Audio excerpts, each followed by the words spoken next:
بسم اللہ الرحمن الرحیم۔ ظہر کے بعد سے آپ مسلسل اس کذاب کا ذکر سن رہے ہیں جنہوں نے حضور کے مقابلے میں دعوی نبوت کیا۔ کانفرنس کے آخری لمحات ہیں، میں چاہتا ہوں کہ تھوڑا سا اپنے آقا کا ذکر بھی ہو جائے۔ میرے آقا حضور سرور کائنات صلی اللہ تعالی علیہ وسلم اس دنیا میں تشریف لائے، آپ کے سر پہ ختم نبوت کا تاج رکھا گیا۔ شاید کسی کے ذہن میں آئے کہ اللہ نے 1,00,000 کئی ہزار نبی اس دنیا کے اندر مبعوث فرمائے، صرف آپ کو خاتم النبیین کیوں بنایا گیا؟ صرف اس بات کا تھوڑا سا میں ذکر کرنا چاہتا ہوں کہ آپ کو اللہ تعالیٰ نے خاتم النبیین کیوں بنایا؟ کیا اللہ سے آپ کا کوئی رشتہ تھا، کوئی برادری کا؟ آخر وجہ کیا ہے؟ میرے محترم دوستو، اگر اس وجہ کو تلاش کیا جائے، ہم سب کے بزرگ قاسم الخیرات مولانا محمد قاسم نانوتوی بانی دارالعلوم دیوبند رحمت اللہ علیہ، انہوں نے اپنے ایک شعر کے اندر اسے ذکر فرمایا کہ سب کے کمالات ایک تجھ میں ہیں۔ آقا، سب کے کمالات ایک تجھ میں ہیں اور تیرے کمال کسی میں نہیں مگر دو چار۔ اللہ نے جتنے نبی کائنات کے اندر مبعوث فرمائے، جو جو کمال اللہ نے ان کو عطا فرمایا، اگر ان تمام کمالات کا گلدستہ بنایا جائے اور اس گلدستے کو کوئی نام دیا جائے، اس کا نام ہوگا محمد۔ سارے مل کے بلند آواز سے، اس لیے کہ یہاں کچھ ایسے حضرات بھی ہیں جو کہتے ہیں کہ یہ حضور کی شان کو تسلیم نہیں کرتے۔ یہ بات میں نے اس لیے شروع کی ہے بلند آواز سے، صلی اللہ علیہ وسلم۔ آپ اللہ کے رسول کی بارگاہ میں عرض کرتے ہیں، آقا، سب کے کمالات ایک تجھ میں ہیں اور تیرے کمال کسی میں نہیں مگر دو چار۔ تو اللہ تعالیٰ نے ان سارے انبیاء کے کمالات کو اپنے محبوب کے اندر جمع کر دیا، اور قرآن نے ایک لفظ استعمال کیا، فرمایا میرے محبوب لِیُتِمَّ نِعْمَتَهُ عَلَيْكَ، میرے خزانے کے اندر جتنی نعمتیں تھیں، جتنے کمالات تھے، جتنی خوبیاں تھیں، جتنے میں نے کمالات پیدا کیے تھے، میں نے سارے جمع کر کے تیرے دامن کے اندر رکھ دیے، اور اسی لیے میں اعلان کرتا ہوں وَرَفَعْنَا لَكَ ذِكْرَكَ، میرے محبوب آپ کا ذکر میں نے بلند کر دیا۔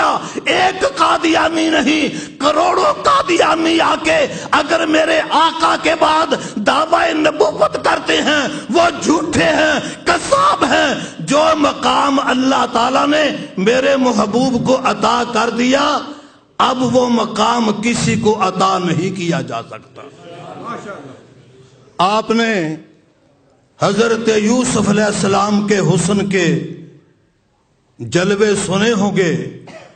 ہمارا ایمان ہے بڑا حسین نبی، بڑا خوبصورت نبی۔ قحط بیٹھ گیا، قوم آئی، بارش کا انتظام کرو۔ اللہ کے پیغمبر نے اللہ کی بارگاہ میں ہاتھ اٹھا لیے، تاکہ میری قوم کا عقیدہ بن جائے کہ بارش عطا کرنے والا کون ہے؟ سارے مل کے، بارش عطا کرنے والا کون ہے؟ آپ نے دعا فرمائی، اللہ نے اپنے نبی کو القاء کیا یا وحی فرمائی؟ میرے محبوب، مصر کے بازار میں تخت بچھا لو اور جو بھوک کی آپ کے پاس شکایت لے کے آئے، اپنا چہرہ، اپنا جلوہ، اپنا حسن دکھاتے جا۔ یا اللہ، میں نے بھوک کے بارے میں کہا، بے پریشان ہے، بارش آ جائے، اور تو کہتا ہے کہ میں اپنا چہرہ دکھاتا جاؤں۔ فرمایا کہ یوسف فکر نہ کر، اپنا چہرہ دکھانا تیرا کام ہے، اور 3 مہینے کے لیے ان کو بھوک ختم کر دینا میرا کام ہے۔ حضرت یوسف علیہ السلام مصر کے اندر آئے، اپنا چہرہ دکھایا، 3 مہینے کے لیے بھوک نہیں رہی، لیکن قربان جاؤں، اب میرے آقا کی عمر 24 سال یا 25 سال کی ہے، آپ یہاں تاجر بن کے آتے ہیں۔ یوسف علیہ السلام آئے مال تجارت بن کے بکنے کے لیے، لیکن میرے آقا مال تجارت لے کے آتے ہیں وہ مصر جس نے یوسف علیہ السلام کے حسن کا جلوہ دیکھا تھا، حسن و جمال دیکھا تھا۔ آج جب میرے آقا کے چہرے پہ نظر پڑتی ہے، سارا مصر حیران ہو گیا، اس لیے کہ آج تک ان کی نظروں نے ایسا حسین نبی نہیں دیکھا تھا، ایسا خوبصورت انسان نہیں دیکھا تھا۔ سارا مصر میرے آقا کی زیارت کے لیے نکل آیا۔ میرے محترم دوستو، اللہ تعالیٰ نے اپنے پیغمبر کو اتنا اعلیٰ حسن عطا فرمایا، اسی لیے نبی کے لیے ضروری ہے کہ نبی کا علم کامل ہو۔ نبی ایسا نہیں ہوتا جو 9ویں فیل ہوتا ہو، جو 9ویں کے اندر فیل ہو گیا وہ اٹھ کے دعویٰ کرے میں اللہ کا نبی ہوں۔ اللہ کا پیغمبر، اللہ کا محبوب، اللہ تعالیٰ کے نبی علم کے اندر کامل ہوتے ہیں، اسی لیے اللہ اپنے محبوب کو فرماتا ہے وَعَلَّمَكَ مَا لَمْ تَكُنْ تَعْلَمْ۔ میرے محبوب، میں نے وہ بھی آپ کو علم عطا کیا جو آپ کے پاس نہیں تھا، آپ جانتے نہیں تھے، میں عطا کرتا گیا۔ علم اللہ عطا کرنے والا، اور اللہ تعالیٰ نے یہ بھی واضح کر دیا کہ نبی کو اللہ علم عطا کرتا ہے، علم بھی اعلیٰ، علم بھی سب سے بڑا، اور پھر حسن کے اندر بھی اللہ تعالیٰ کے نبی کا کوئی مقابلہ نہیں کر سکتا۔